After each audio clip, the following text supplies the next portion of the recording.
Welcome to the Quarantine Spook Show. I'm Kerezsi.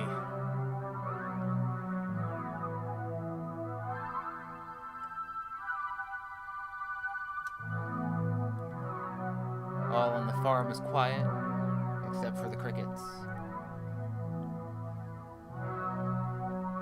The animals are asleep, and the Venus flytrap is well fed.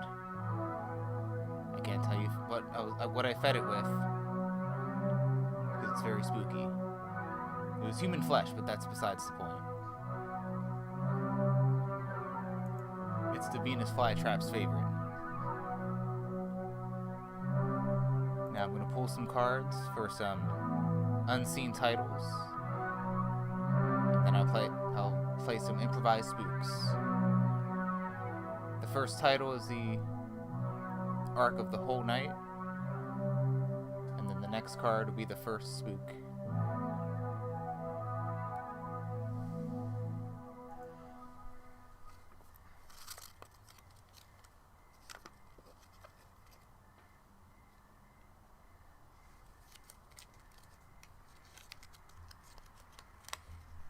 Alright, the set of tonight's stories is called Gin and Juice. And the first story is called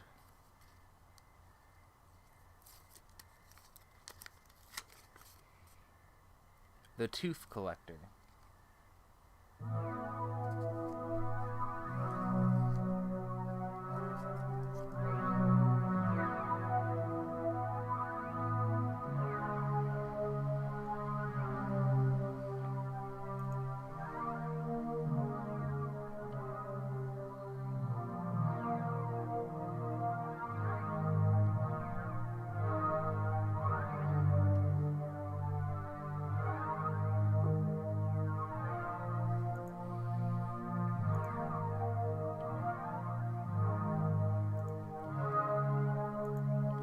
Benny said, I sure do love gin and juice. And then Roger next to him at the bar said, yeah, Benny, you told us. Benny said, yeah, it's like the Snoop Dogg song. And then Roger's just like, yeah, we all know the song. And Benny says, I just love gin, This bar just has some real top shelf gin,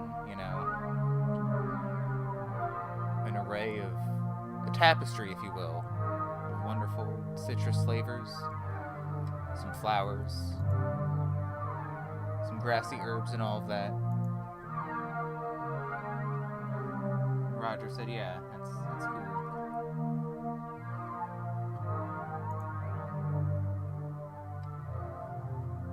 The bartender stood behind the bar, rubbing a glass. Bartender in the background of a movie or something. They're always rubbing glasses with cloths and all that. And he said, oh, you should try our select option that just came in. And then Benny said, oh yeah? What's that? And the bartender shrugged and said, I don't know, I never tried it before. Oh, I know it's called Tooth Grinder.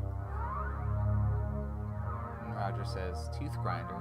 That's a weird choice in branding for gin. And the bartender said, yeah, it seems like a young company, I guess. I don't think they really know what their target audience is yet. We had this liquor that came in called Hogwash, Maybe they're going for a machismo thing, but most people just want good liquor, whether it tastes good or it gets the job done.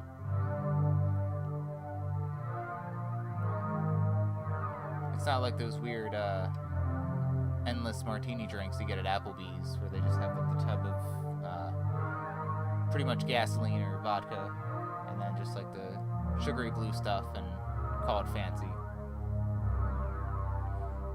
And Benny says, no, that's right. This bar has the best drink options in, I'd say, in a 150-mile radius. And the bartender nodded and said, Benny, I appreciate that. You know what? How about you try this new bottle of gin on the house? I'll pour you a shot. And then Benny said, oh, that's great, So the bartender pours a shot of gin into Benny's glass. And then Benny had a sip. He swished it in his mouth a little bit, like he was doing some wine tasting, Let it reach every crevice in his mouth, between his teeth, beneath his tongue. Even on those little mouth faucets that produce saliva. And then he swallowed the gin. He was just like, yeah, that was really good. You know what, I'll order another shot and you can put it on my tab. And the bartender said, alright, yeah, I gotta try it for myself sometime, But really the bartender secretly never tried any of the drinks he served at the bar. Not that he didn't like alcohol or couldn't handle it. But as he connotated it with work, he didn't try every bottle that shipped to the bar. But maybe on Benny's recommendation, he might try it someday. So Benny sipped it, smacked his lips a little bit. And he's just like, yeah, tooth grinder. I get it. And Roger's just like, well, why do you get it? Why would it be called tooth grinder? And Benny just said, I don't know, it just kind of really feels good on my teeth, I guess, I got a lot of plaque on my teeth, so when I put the gin on, it's just like, oh yeah, it's a nice little coating. And Roger's just like, Benny, you should brush your teeth, seriously. And Benny was just like, yeah, I'll get to it. So he kept drinking the gin. He drank it slow, so he could enjoy it.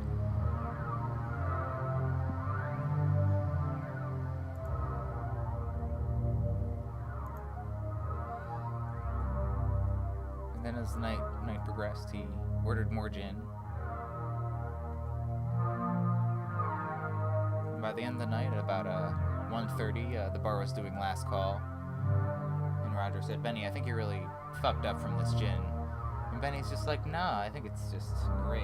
You see, one thing Roger knew about Benny was Benny was a very stoic drunk. Even if he was super inebriated, no one would be able to tell unless they knew Benny really well. And then Roger said, alright, Benny, I'm gonna walk you home. So he grabs Benny by the belt and shoulder, starts walking him out.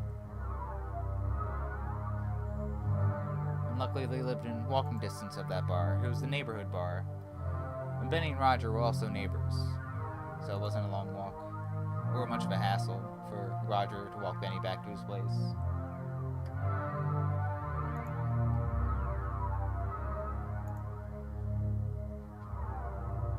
And, Roger let Benny into the house, and then got him to his bed, and then laid him on his side, and then just left, and then went back to his house.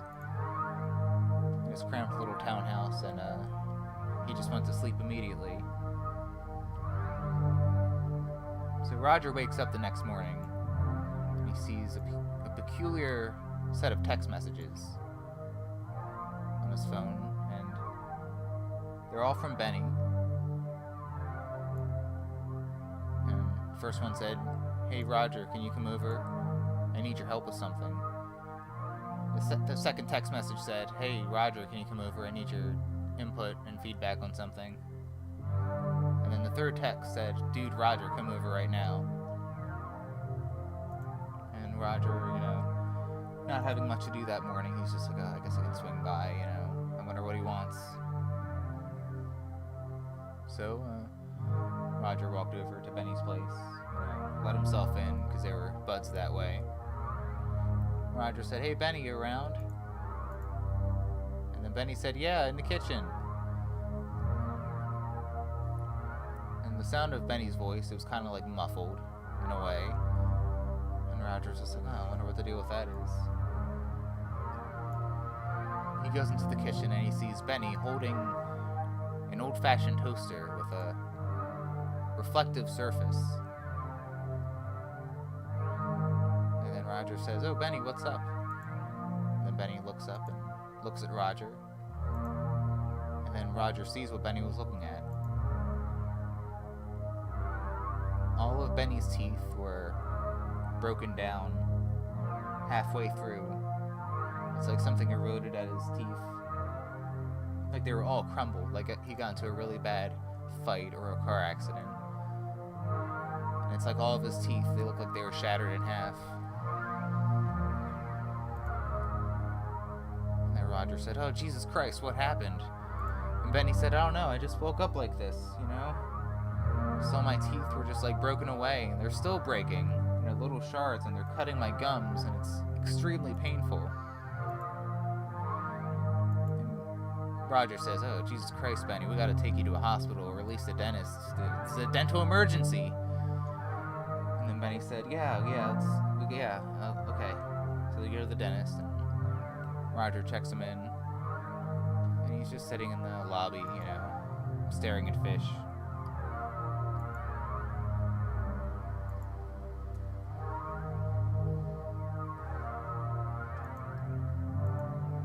And then about an hour passes by, and then a dentist escorts Benny out.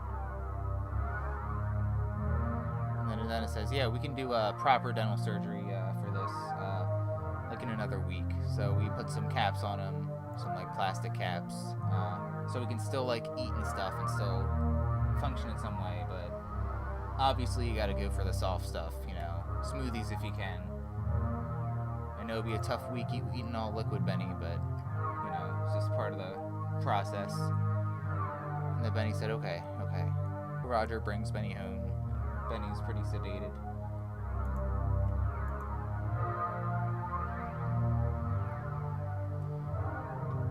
And then Benny just says, "All right, thanks, Roger. Thanks for all you're doing, but I just gotta, you know, sleep this off. I'm just gonna take the rest of the day off and just kind of sit with this a little bit." And Roger says, "All right, well, just call or text me if you need anything, and I'll come over and help out how I can." And Benny said, "Okay, thanks."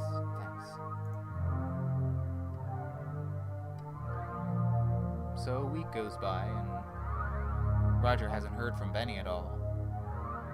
He wonders what was up.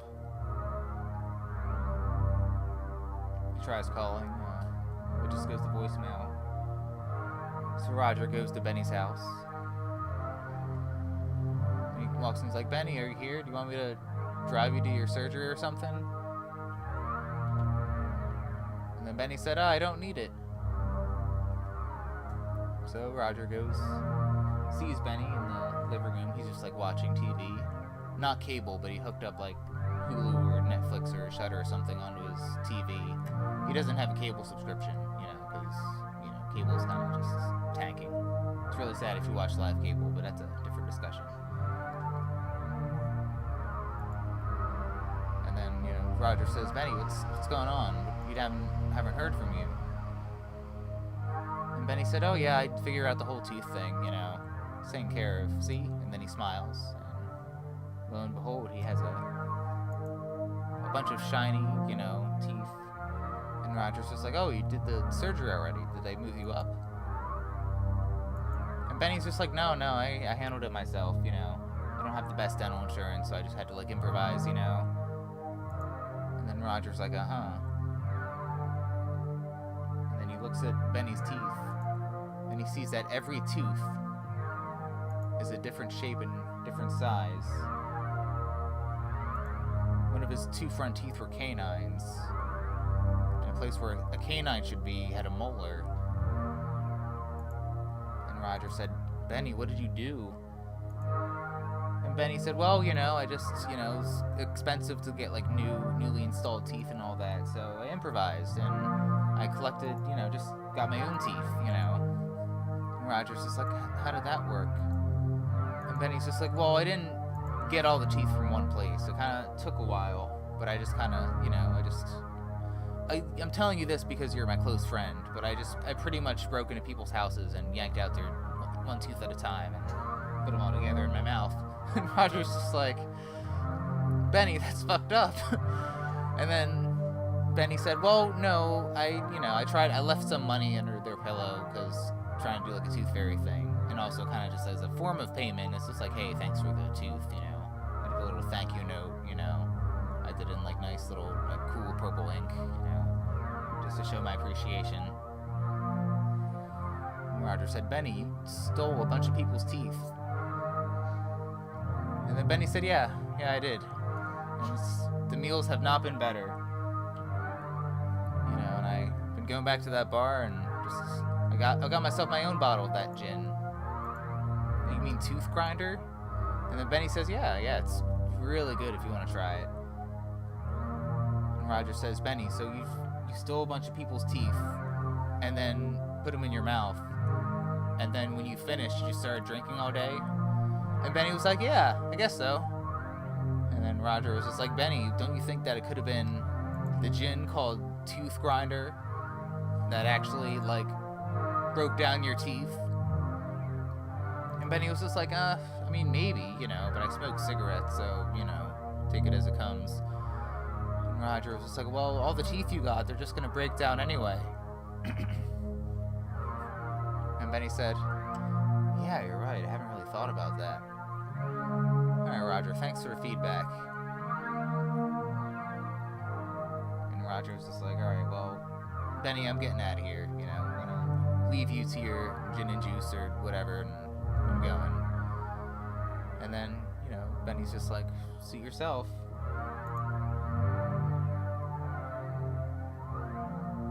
So, you know, it's been several weeks since Roger has seen or talked to Benny. And to be honest, he was starting to miss him a bit. But he kind of figured if he was turning into a psychopath that stole a bunch of people's teeth, you know, he didn't really want to hang out with them. He would see more local stories about people's houses being broken into, having one of their teeth taken at a time.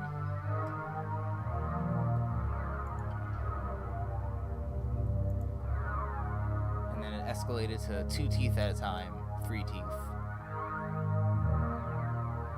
And then Roger realized, you know, Benny must be going on a teeth-stealing frenzy, drinking all the Tooth Grinder gin, having his teeth break down, and stealing teeth from the entire neighborhood. So Roger decided to confront Benny once and for all about this. So he goes to Benny's house and sees that there are several new locks on the front door. But he knows that there's a back window that's loose. So he breaks in that way and he says, Benny, are you here? And then Roger walks around the house and sees there's a lot of tooth decor all throughout the house. And all different kinds of teeth too. Not just from humans, but from animals, gorillas, cats, beavers, cheetahs, possums. And then Roger's just like, oh my god.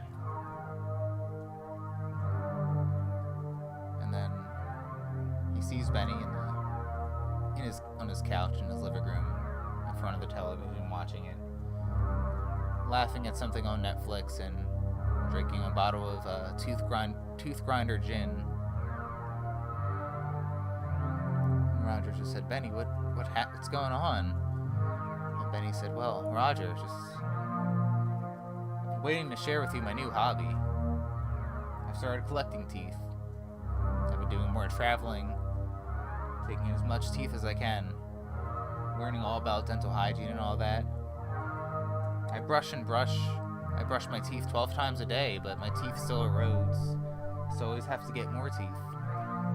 And I've been taking so much teeth that I've just decorated my house, you know, all with teeth throughout the world. I'm like a very well-seasoned traveler at this point, you know, learning about teeth all along the globe. And Roger says, Benny, this is fucked up. I gotta tell people about what you're doing.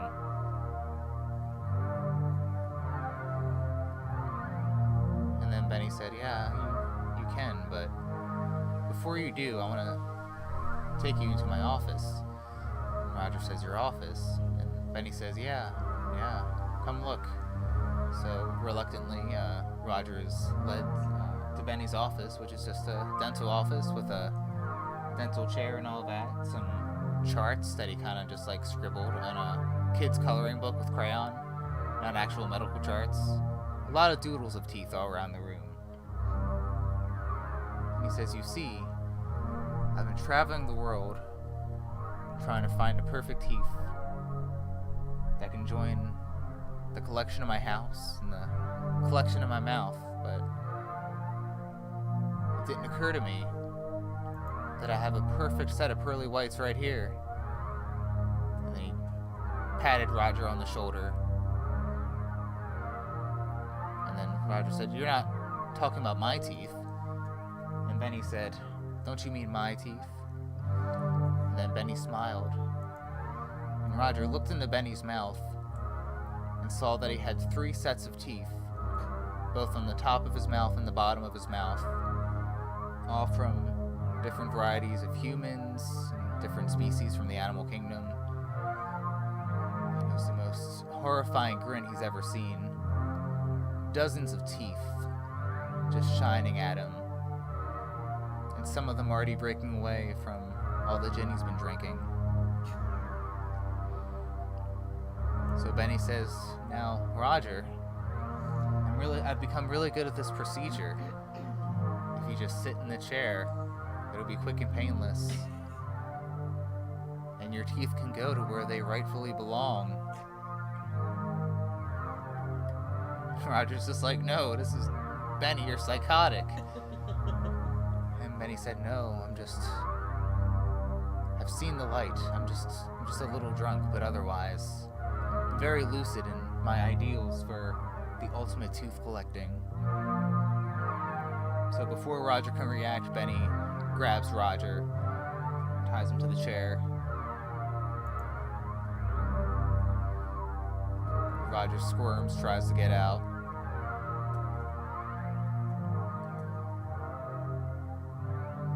And Benny, with his tools, with his pliers, hovers over Roger. And before he starts the procedure, he says, "All right, Roger.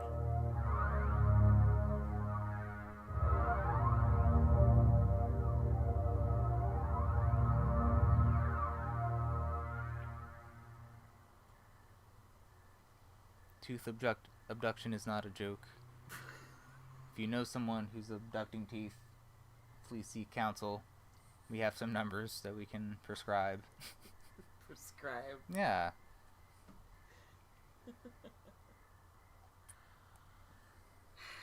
Really had to go. You had to go there with the whole tooth I didn't go there. thing. You put that in there. Cadence.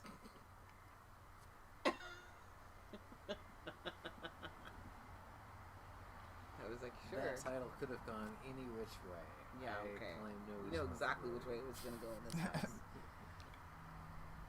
You know, as long as Benny has a hobby, you know. So fucked up. Mm-hmm.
Alright, this next story is called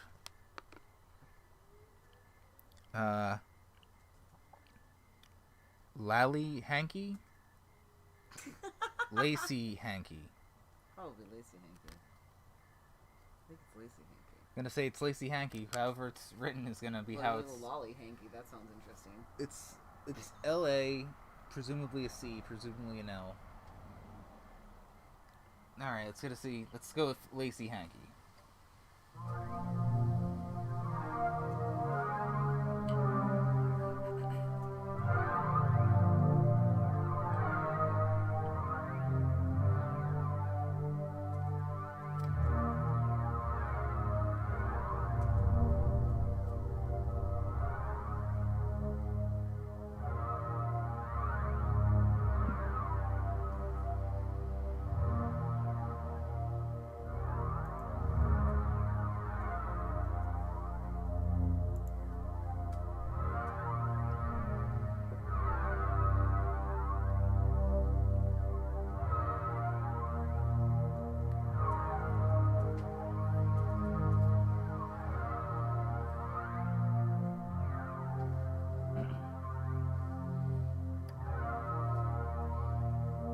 Fran let out a cough as she had something caught in her throat.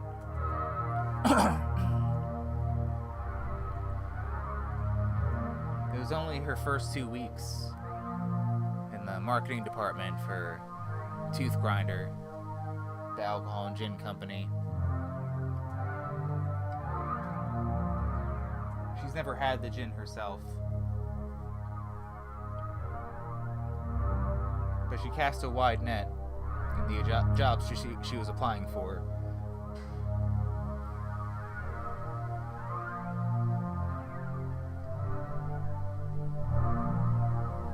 But she already considered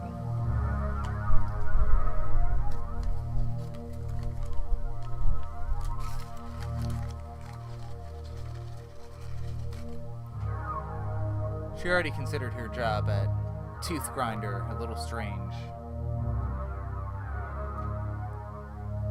She didn't really trust the fact that her first conference she had to go to,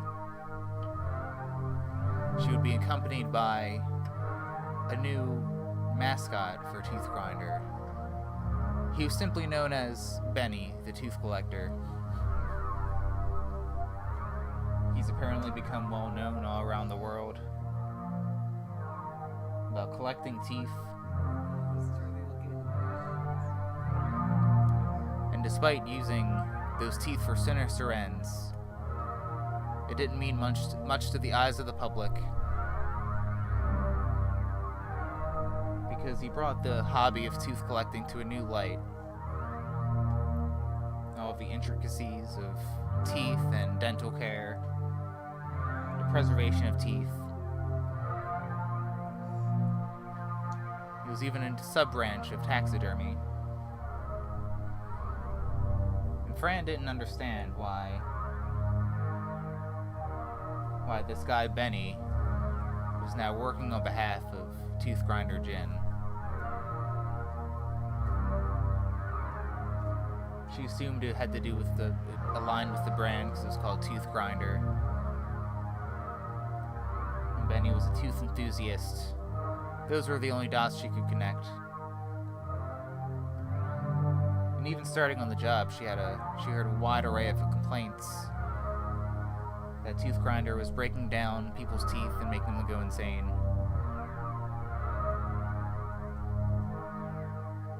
And when she met Benny, it seemed like he was a clear case study in that. She first met him at the airport before they left. He was very charismatic and gave a big shiny grin. She was just like, oh wow, he has really nice teeth. They wanted to fight together. They rode first class, which, since Tooth Grinder was a little-known gin manufacturing company, Fran didn't quite understand how they had the funds to ride their marketing people first class, but she didn't really question it as much as she probably should have.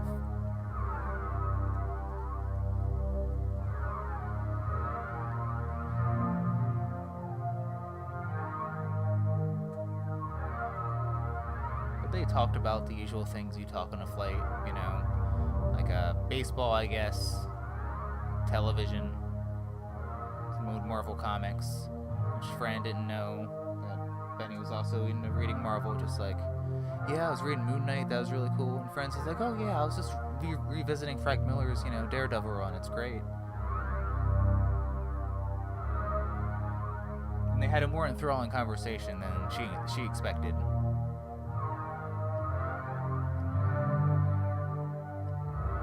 So they land where the convention is, in St.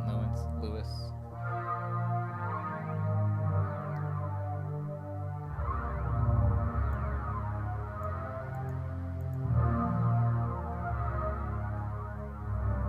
And the convention is more about, the art of alcohol, essentially. There's gin, absinthe, beer, vodka, whiskey. It was really who's who and who made good liquor.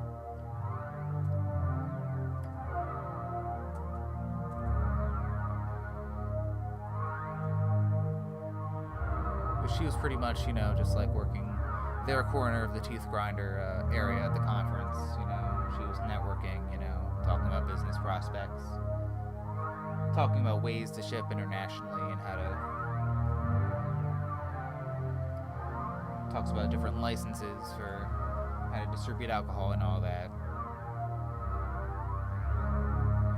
When she asked what they wanted her to specifically do at this conference, they just said, just make sure that, that Benny's like well treated there, that he meets a lot of people, has a good time, make any good networks and contacts that you can. And Fran's just like, alright, sure, seems simple enough, seems like an easy way to get a free trip.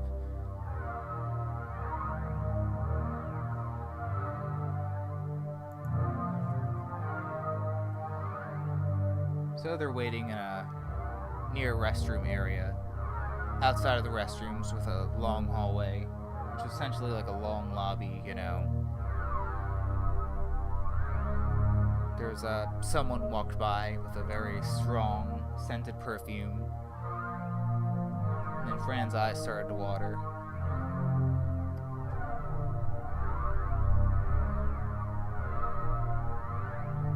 And she didn't know it was in that perfume, but she assumed that she was allergic to it to some capacity. So she pulls out a lacy hanky and wipes her eyes. And Benny's standing next to her. And he says, oh, what's that you have there? And Fran says, what? Oh, no, it's just a hanky. And Benny says, oh, a hanky. It's a very beautiful and fine hanky.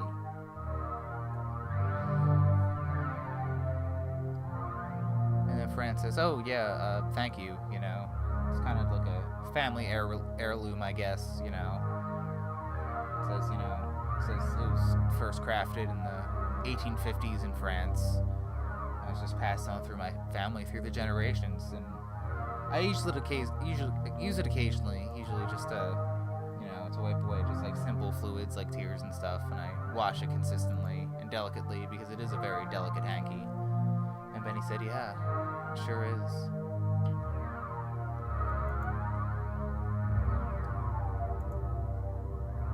So they went on with the conference, meeting who's who in booze, some people had brewski beer, pesticide whiskey,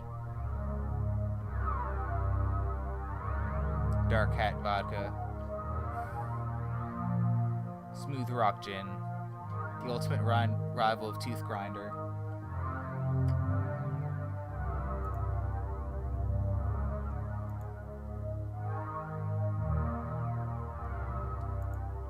So eventually, Benny and Fran are getting lunch together. There's a network of small restaurants across the street.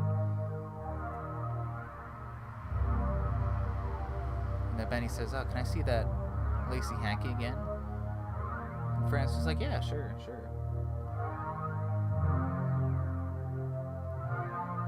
And then she hands it to Benny.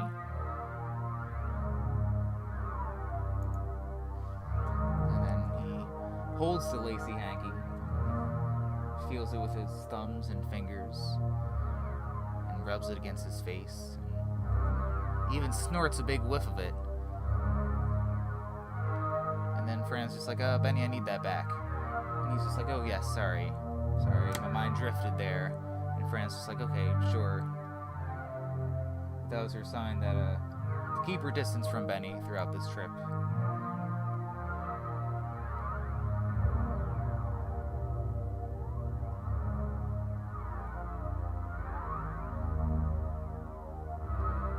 So, night comes and they're both there in their hotel.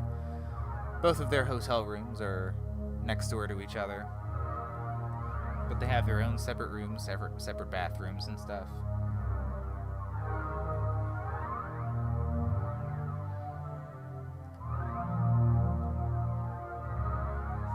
And she eventually feels like she has to blow her nose, but the bathroom's far away across the room, so she tries to reach into her purse instead.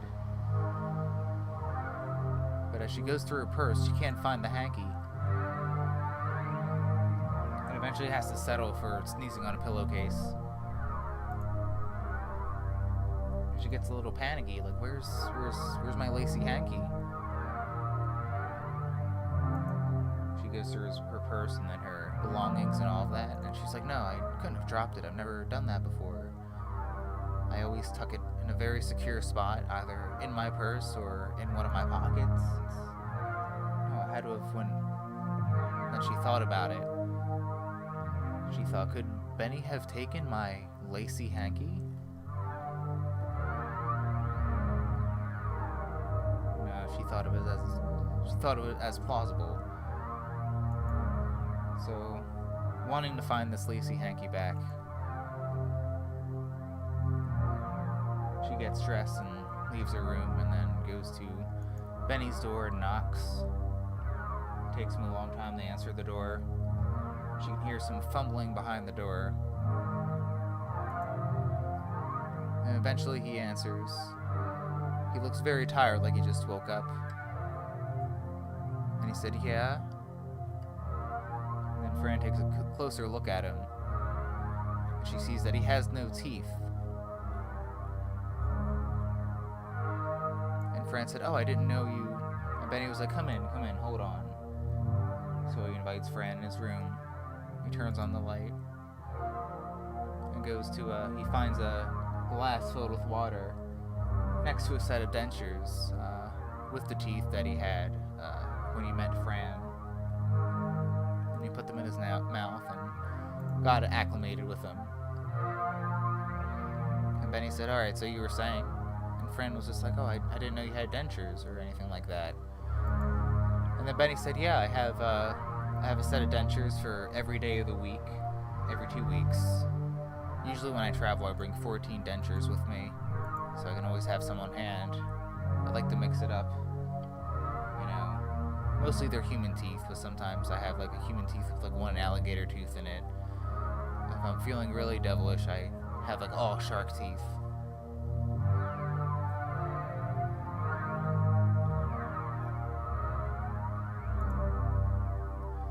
Fran was just like, alright, well, anyway, I don't know if I guess I let you use my hanky a couple of times today.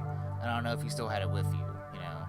Usually I wouldn't be finicky about something like this, but it is like a family heirloom, and if you do have it by mistake, like pocketing a lighter or something, you know, I'd really appreciate if, you know, I could have it back. And Benny said, yeah, I hear that. I did have your hanky, but no longer. And Fran was just like, oh, do you remember giving it back? Or like, did you leave it somewhere?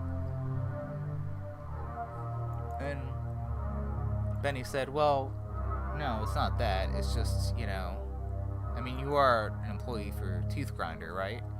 And Fran's just like, yeah, she said, getting a bit puzzled at this point. And Benny said, well, as an employee of Tooth Grinder, that hanky is the property of Tooth Grinder, you know. It's a really nice, stellar hanky, really, but, you know, I thought I'd give it to Tooth Grinder where it belongs, you know. They make some really great gin, and I think they can put a lot of good use of that hanky. And Fran is just like, what are you talking about? And then Benny said, well, I don't know if you read your Tooth Grinder contract. relinquished a lot of your say in a lot of things, you know. I don't know if you read it carefully, you know. It wasn't in legalese or anything. Pretty much all you own, all of your assets, even people that you love, now belong to Tooth Grinder. And Fran is just like, no, that's psychotic, no. And then Benny's just like, it's not the first time someone said that to me. And then Fran was just like, well, where's my hanky, though? And then Benny said, well, I mailed it to Tooth Grinder. You know, it's probably in their offices somewhere. I don't know.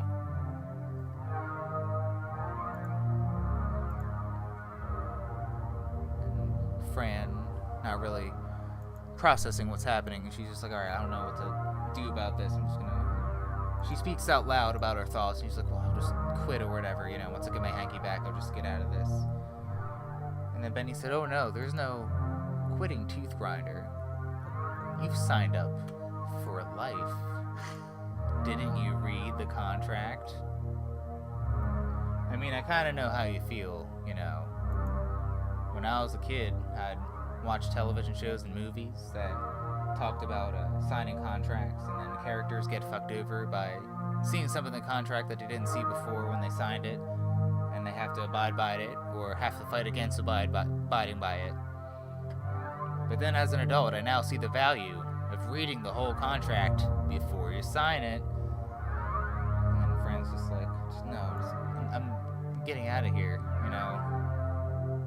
And Benny says, no, I kind of know how you feel, you know. You know, before I had Tooth Grinder, I was lost. Didn't know who I was. I would just drink like, you know, just low shelf gin or whatever. But now I drink Tooth Grinder, the best drink around. I drink it all the time, and therefore I feel good all the time. So yes, you should. And then Fran cuts him off and says, no, I gotta get out of here.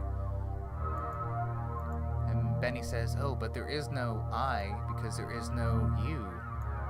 You are Tooth Grinder, and I am Tooth Grinder, and together we are Tooth Grinder. And Fran just starts to freak out more. She just storms out of the room. She thinks about stopping by her hotel room to pick up her things, but she already has her valuables on her, so she just kind of bails. And then Benny just, as Fran is running down the hallway, Benny just slowly leans out of his doorway, and he says, Fran, Tooth Grinder is forever.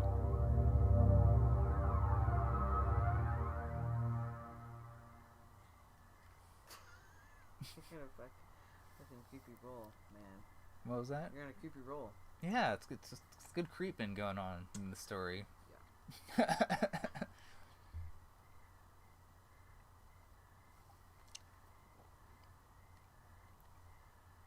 But reading contracts before signing them are very important. Yeah. If you or a loved one signs contracts before reading them, seek counsel. We have some numbers to supply on how to maneuver through this world, because a lot of people will try to fuck you over if you let them. Or not let them. I don't know. Life is complicated. Read contracts. Life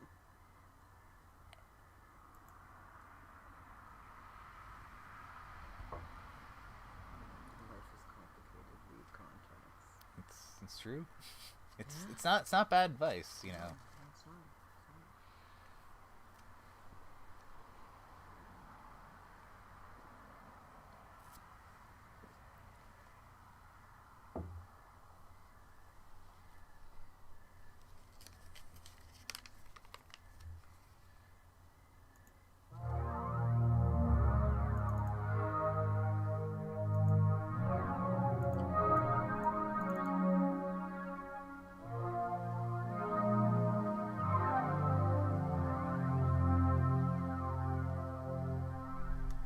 Alright, this next story is called This Bitch. Alright. Gotta put that one in. Yeah. It's very fitting for where this story is going, I think. Damn.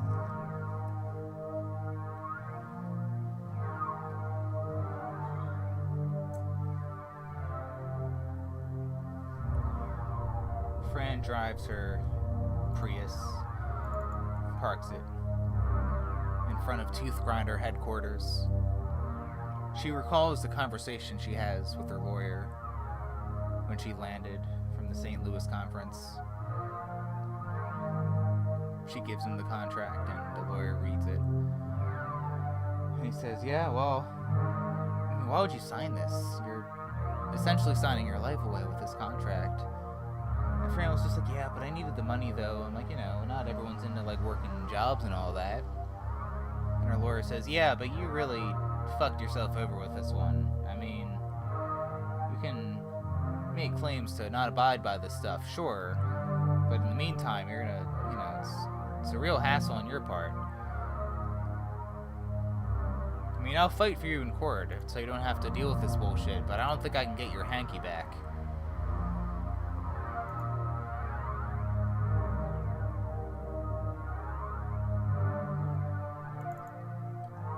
Fran's just like, well, I don't know how else to get the hanky,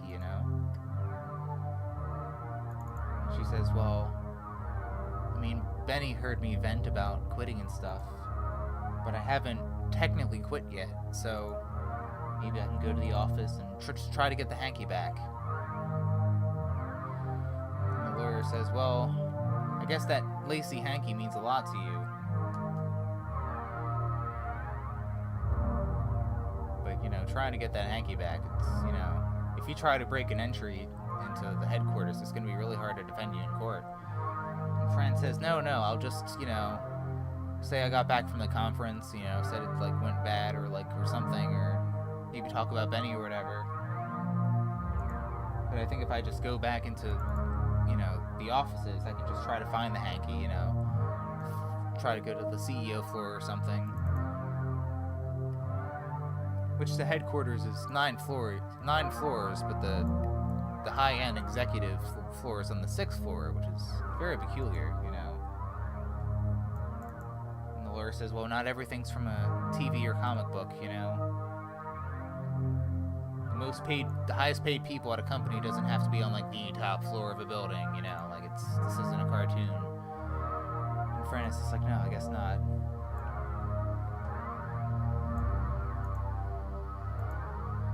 So Fran continues to reflect on this conversation she had with her lawyer, sitting outside her office at the headquarters of Tooth Grinder, located on Swan Island in Portland, Oregon.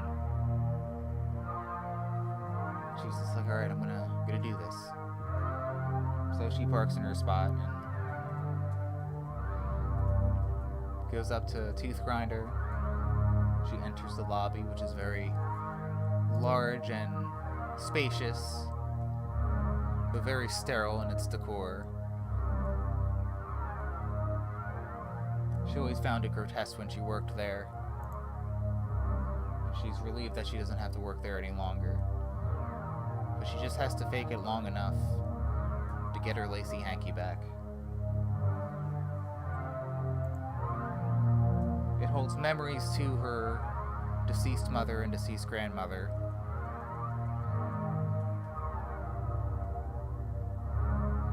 And she wants to hold that lineage tight, so if she has children for herself someday, she can pass along the hanky. And that child will have memories of her with the hanky. As well as all the people that came before her.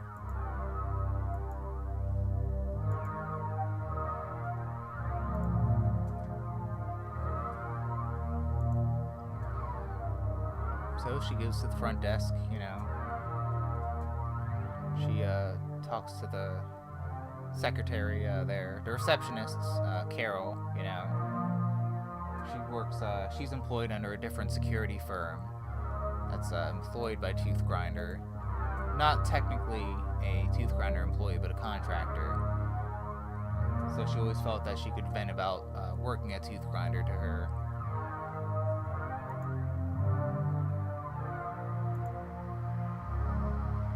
Fran, knowing that she left her badge in her hotel, she goes to Carol and says, "Hey, Carol, I gotta get to my office for work, but I misplaced my badge. Can you just buzz me in for the day, or get me a new badge or something?" And then Carol says, "Yeah, okay, just let me make a call." And then when Carol picks up the phone, Fran could have sworn that she heard Carol mutter under her breath, "This bitch." Fran was just like, "Carol just call me a bitch? What?" So Carol speaks on the phone. She speaks quietly, so Fran can't hear.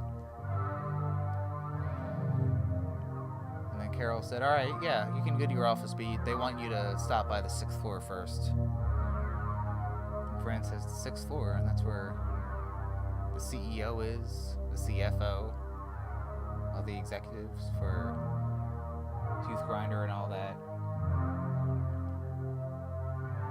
She's just like, "Okay, well, I guess it's likely that they have my hanky, so I guess it's a good thing."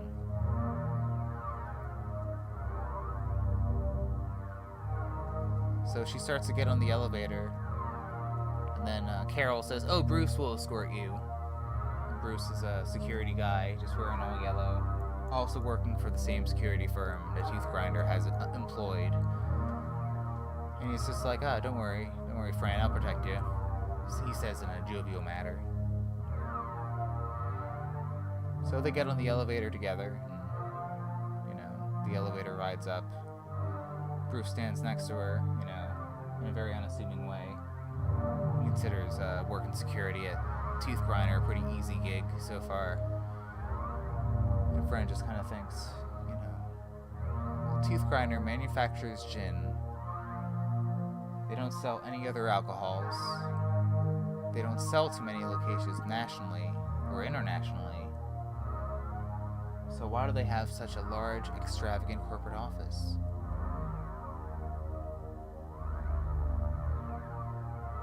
So they make it to the 6th floor.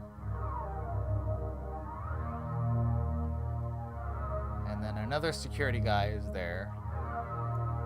And then Bruce and Fran walk up to the security guy.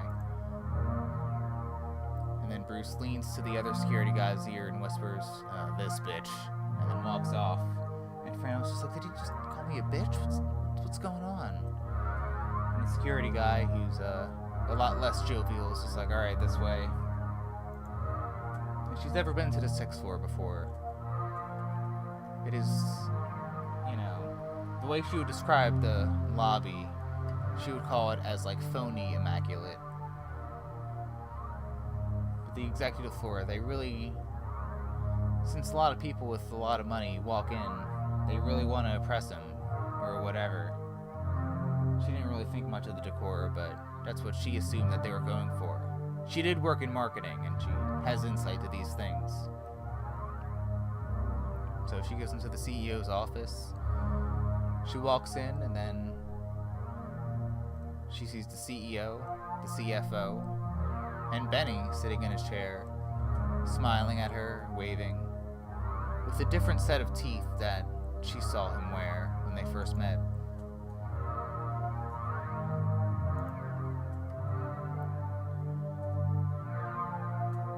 And then the CEO says, "Fran, good to see you, Please sit down." Fran reluctantly sits down. And the CEO says, "Oh yeah, how's the conference and all that?" And Fran was just like, "Well, not great. I mean, Benny here, he took my hanky and he says he mailed it to you." And then the CEO said, "Oh yeah, your lacy hanky. Yeah, we do still need that, but we'll give it back to you at some point." Or, So, Fran, how are you having a good time working with Tooth Grinder? And Fran, feeling like she had nothing to lose, was just like, "Well, to be honest, no. I mean, Benny made some horrible claims that I don't have any stake in my life anymore. I have no choice in the things that I do or anything. I think that's a pretty weird thing for a company to do." The CEO laughed in a very sterile, mechanic way, just like, ha ha ha ha. Well, I mean, a lot of companies operate that way, you know? It's part of what makes us successful, seeing people as machines that can't break down. If it worked for Amazon, it can work for us. See, friend, we're trying to build here, and we need you on the team and to commit if you want to build this great, prosperous thing. And Fran said, yeah, okay, that's a lot of companies probably say that, but the two things are, one, you stole my hanky, and I would like that back. And two, you sell gin, so I don't really know how this is, I don't really know what you're getting at. Benny gave Fran a cold look, then he looked at the CEO.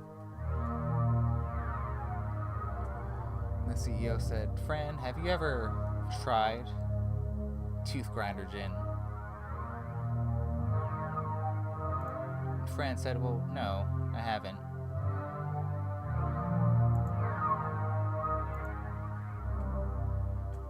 And the CEO said, why don't you... Here, I always keep a bottle under my desk, while the executives are drinking, if you know what I mean. And the CFO and Benny laugh. And just at the joke, it's like, yeah, we're pretty much drunk all day. Ha ha ha. So he pours a shot and hands it to Fran. The CEO says, go on, well, just go ahead and try it. So Fran, not really trusting the situation, but doesn't want to antagonize matters, she just has the tiniest little sip of tooth grinder gin. And she says, oh, wow. And then CEO says, yeah. And Fran says, that's really good, and that's so, whoa, I didn't know gin could taste like that.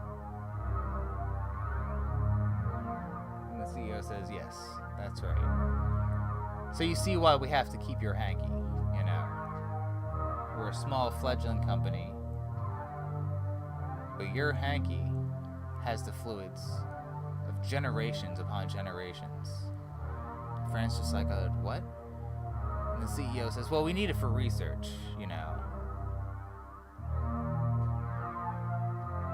I don't know what you think we put in this gin. We like to call it the mystery batch. We've experimented with the recipe over and over. It took many years, We finally perfected a recipe to give it to the right financiers to help us fund this office building and help spread our reach worldwide. And then Benny said, yeah, I was just like a barfly, before I had this tooth grinder gin.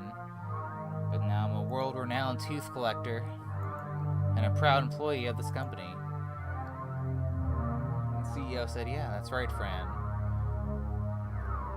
So, to make such perfect gin, we need to research all fluids. And as you can imagine, we can't have much access to fluids of different generations past, So we need it for research. We need to see different lineage of your family, all the mucus and saliva and teardrops that they shed on this cloth. We need to analyze it to extract the most perfect fluid possible and then put it in our gin. And Fran says that doesn't sound like how gin manufacturing works. The CEO and Benny laughed and they said, this isn't just gin.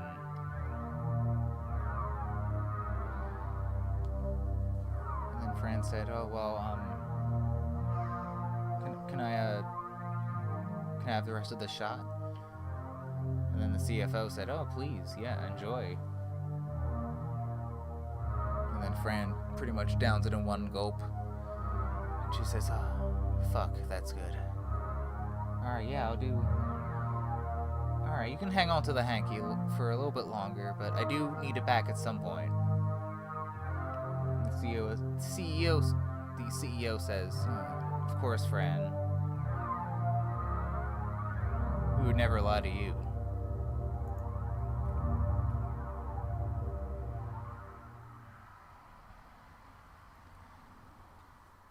Wow. Yeah. It's like really fucked up, man. Yes. Corporate horror stories are like their own caliber, and Is this really just a corporate horror story? I will find out.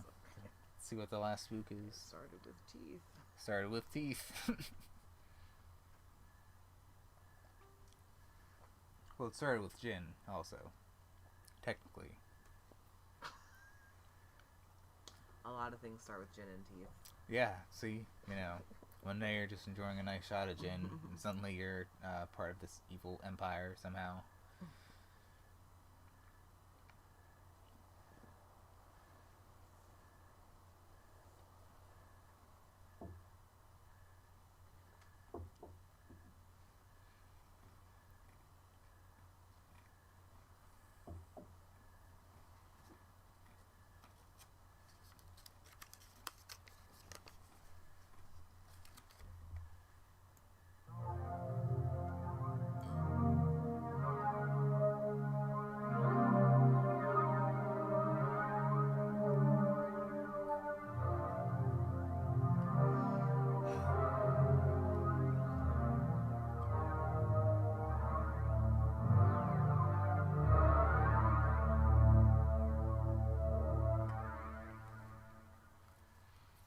Alright, this story is called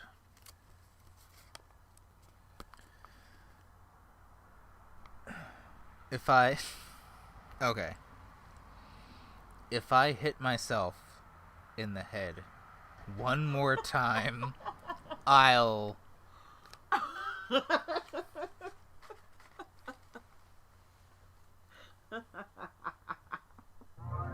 I mean, I could relate. Like, I'm too tall for that fucking rabbitry. I'm constantly hitting my head and freaking out the rabbits. But these are not non-fiction spooks.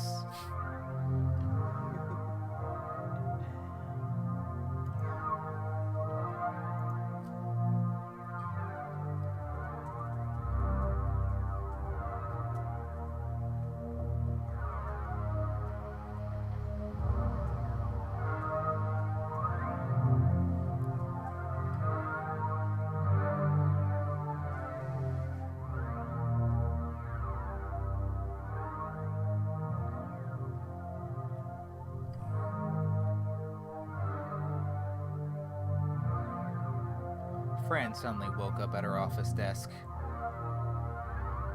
and hit her head on the lamp. She was just like, oh, if I fucking hit my head one more time, I'll...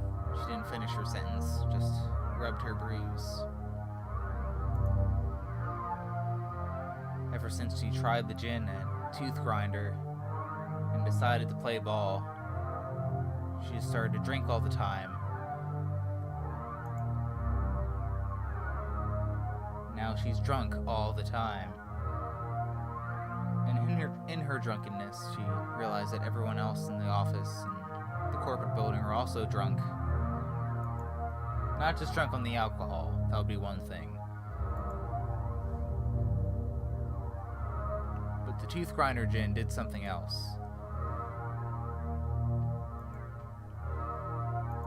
There was something else that tooth grinder did to the brain.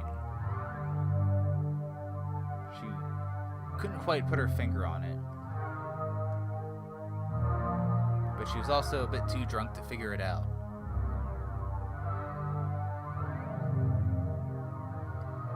She found the more gin she drank, her teeth would break away and then vanish, to the point where she'd have no teeth. And then she realized why Benny was hired at Tooth Grinder. You see, he collected teeth worldwide, and figured out that he can keep drinking Tooth Grinder by just stealing teeth and putting it in his mouth. Eventually, Benny started his own company, is a subsidiary of Tooth Grinder. Where they would just like gather teeth around the world.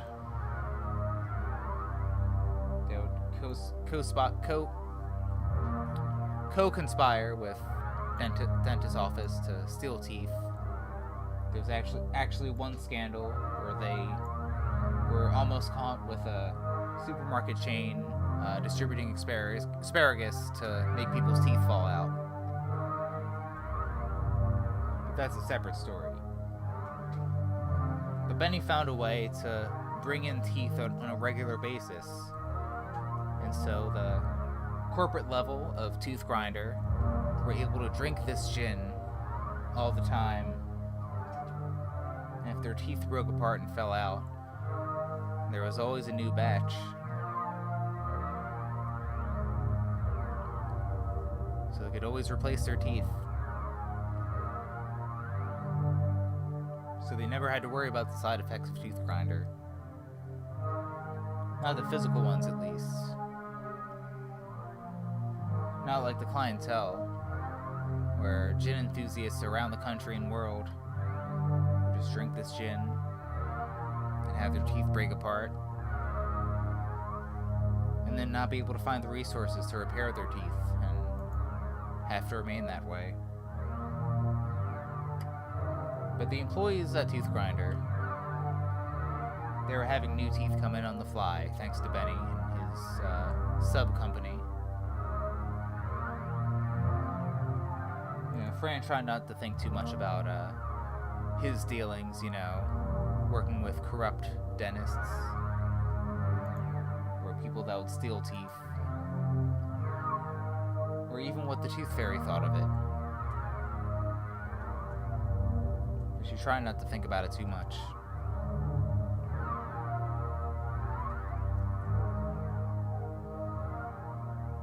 But no, she was drunk on gin all the time, but she couldn't pinpoint what else was happening to her brain.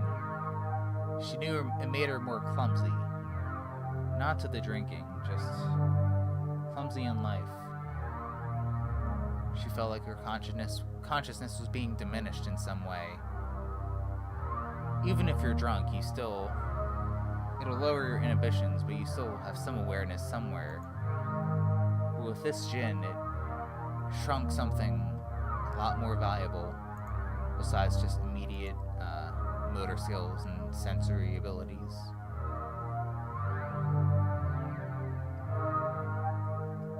But she missed her hanky. Every day she would wake up and hit her head, and then kind of think, alright, today's the day where I confront the CEO about my hanky and when I'm getting it back. But she'd always put it off. She didn't know it was her own lack of willpower, or if it was the gin taking effect, making her more psychotic in ways she didn't understand, putting blinders on her.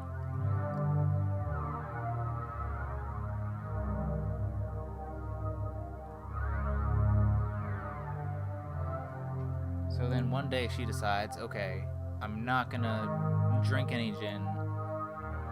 I'm just gonna confront the CEO. Where's my hanky? And then that'll be it.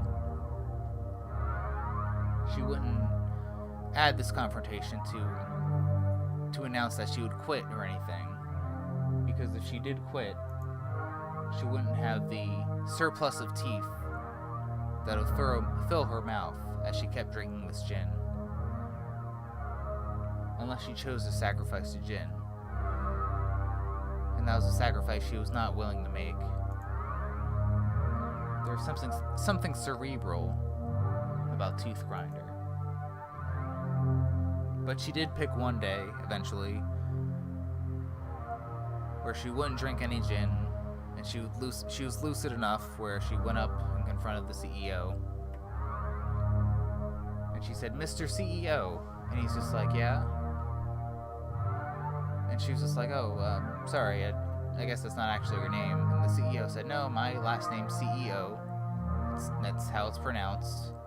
It's not spelled like the initials, but like CEO is like the correct pronunciation, yes." And then Fran says, you've had my hanky for a year and a half now. And I know you said you needed it for research for the sake of the company and to make Tooth Grinder the best it could be. And I love Tooth Grinder as much as the next person. But I need that hanky back. Because I discovered that I'm pregnant and I'm going to keep the baby. And I need to know that that hanky is safe in my hands so the day can come where I can pass it on to the next generation of my family. And Mr. CEO said, alright, that's a lot to unpack for me, okay. Well, but we're still using the hanky for research. And then Fran said, well, show it to me. I need to know what it's used for. If you can convince me, then I won't bring my lawyer in or the law or anything. And the CEO laughed and said, oh, the law. Yeah, we're aware of it, you know. It's just like a bug at our side, you know. Alright, let's go to the manufacturing plant for Tooth Grinder Gin, because that's where your hanky is.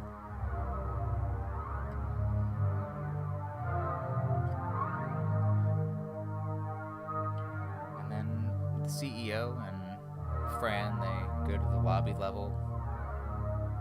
And they see Benny getting some coffee at the resident coffee shop there, you know.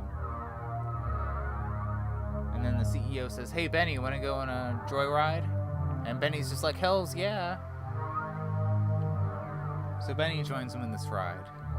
So the CEO, Fran, and Benny, they're all driving to the manufacturing plant for the gin. From the outside, it looks like this big, dark, mysterious factory. Fran doesn't know what to make of it.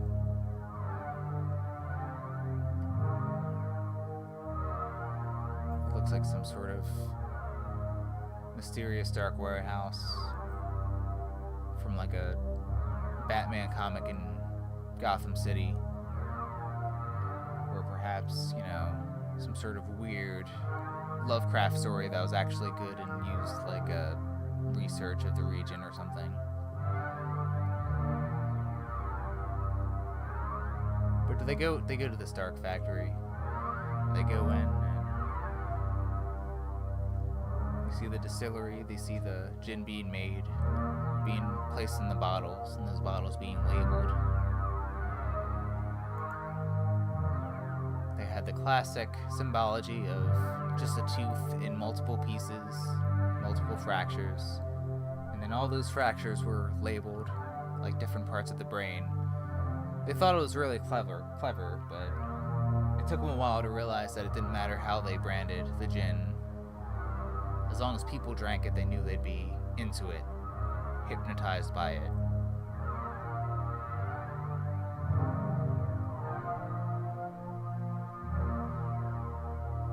So the CEO and Benny bring Fran to where the hanky is.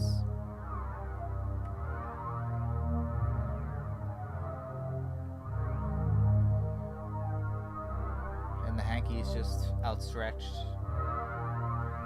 with a lot of charts around it that analyze like its substances and whatnot. And then throughout the room, it's just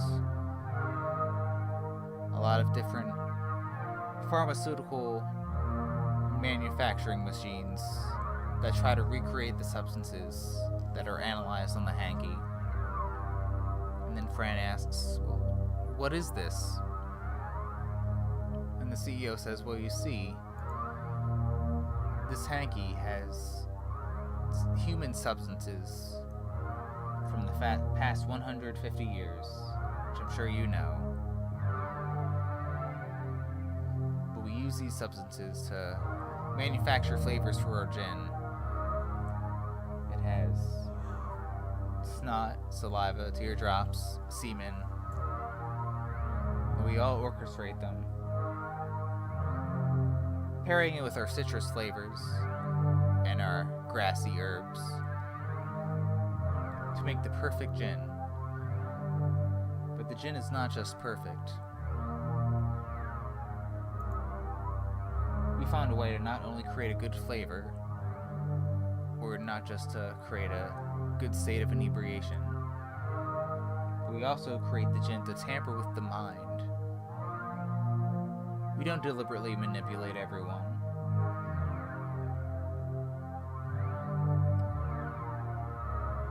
But we do manipulate it to the point where it's just like, yes, more tooth grinder. And sometimes that has different side effects, you know.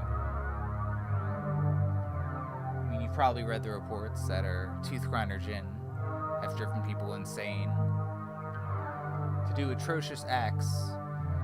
Poor Benny here was just breaking into people's houses and stealing teeth before we gave him the knowledge on how to start a prosperous company to steal teeth in a way that was legal and also beneficial to other people, and for a way to get them paid well. And Benny said, yeah, I don't know where I'd be without Tooth Grinder.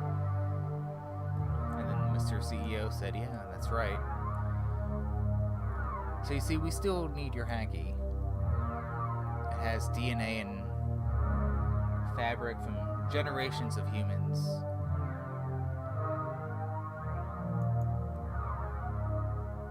Now, Fran, seeing this, seeing the hanky, listening to the CEO, listening to Benny, realizing the deal that she brought herself to, in her tooth grinder free lucidity, she realized how fucked up it was. So in a quick spurt of inspiration, she reaches and grabs the lacy hanky and storms out of the room. The CEO and Benny try to chase after her. She doesn't know what she's going to do next, but she doesn't care. It's the one day since she's worked for the company where her mind is free from the tooth grinder's influence. She runs past the assembly lines of people bottling the gin, the distillery, the label makers and all that, all the cold machines, and the people that have conformed to their whim. She sprints as far as she can until she makes a sharp turn and hits her head on a low ceiling, and she falls.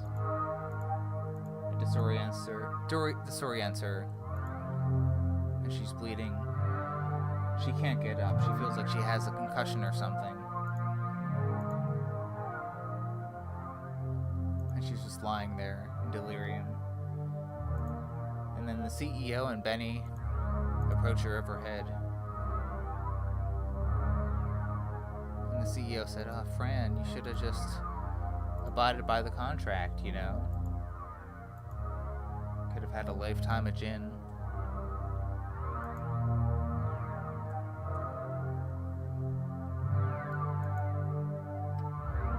And then Fran's just like, "No, I don't care. The future baby inside me will get this hanky, whether you like it or not." So in haste, she just balls up the hanky and then just puts it in her mouth and then swallows it.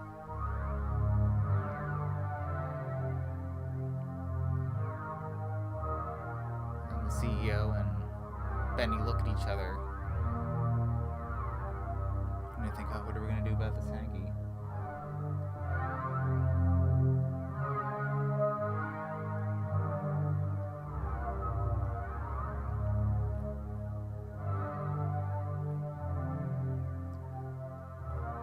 Eventually, security guards come and they take Fran. They put her in a room with a chair and a dental chair that was designed by Benny. Benny and the CEO are in there.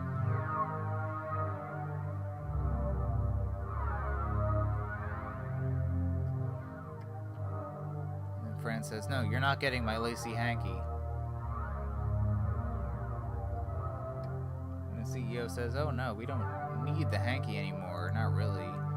we've already found a way to synthetically create the substances on that fabric.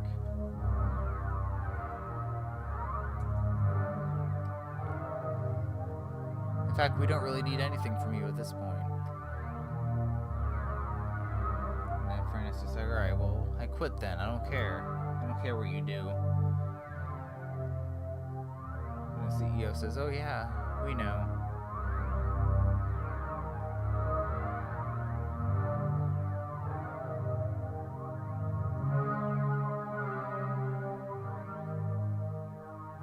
So, someone working in the factory pours a glass of the tooth grinder gin. And the CEO says, go ahead. We'll just leave it on the table and try not to drink it. And Fran is just sitting there.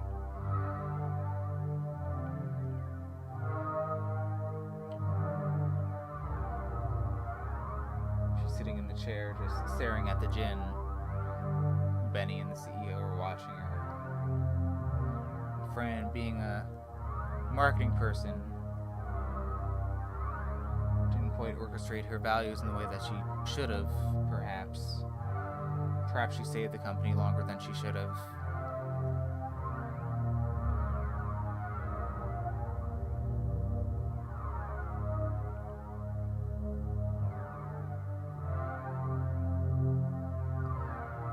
So then she takes the gin and she takes a shot and puts the whole thing in her mouth. And then the CEO and Benny laugh. As you can see, you couldn't even resist our tooth grinder gin. You know, even while you're pregnant. And that struck a nerve in Fran in a way that she tried to disguise. So knowing the mind-altering effects of the gin, the CEO orders one of the guards there to unstrap Fran. And the CEO and says, so I guess you're just going to keep working for us because you do want that gin and you do want to have teeth while you have it.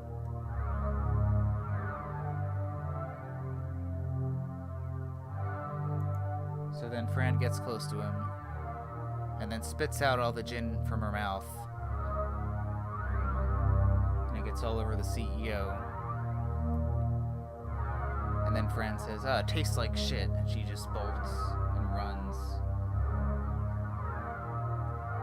Benny and some other guards try to catch her, but she ends up leaving the factory.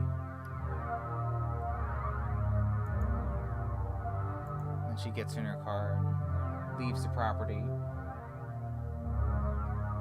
Feels good to drive away from that job, away from that sinister substance of tooth grinder gin.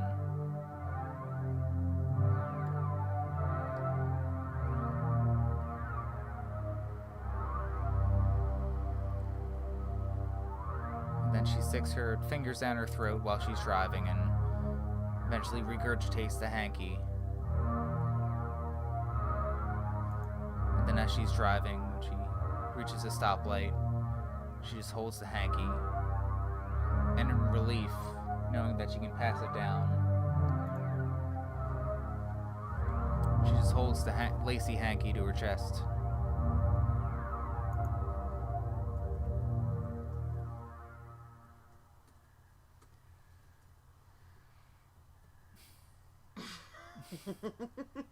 Yeah, that was something for sure.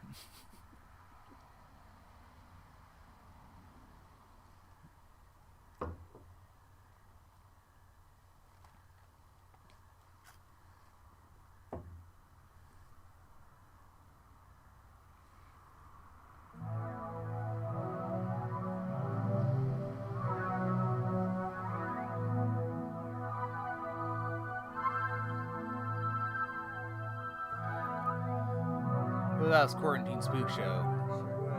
It sure was.